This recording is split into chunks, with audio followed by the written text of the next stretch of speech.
Hi, welcome to my course Learn Circuits with Tinkercad.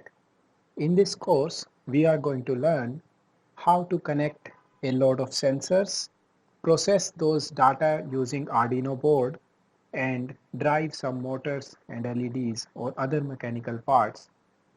So, all of these using a simulation tool on Tinkercad. I am Sandeep Saini. I live in India and teach in India.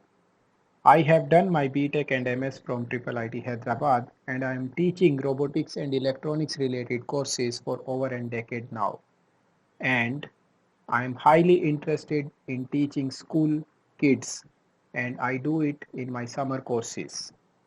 So, what is Arduino?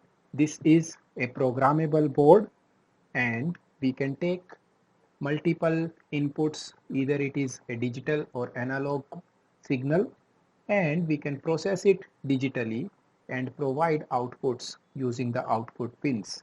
All these things can be programmed in a very easy way. So there are some circuit elements which are available in Tinkercad library.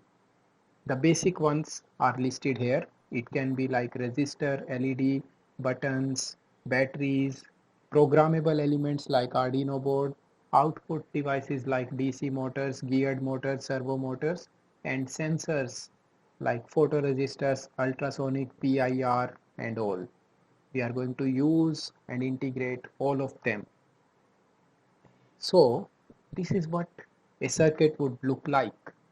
There are some sensors, there are some wires, there is an Arduino board, and motors to be driven.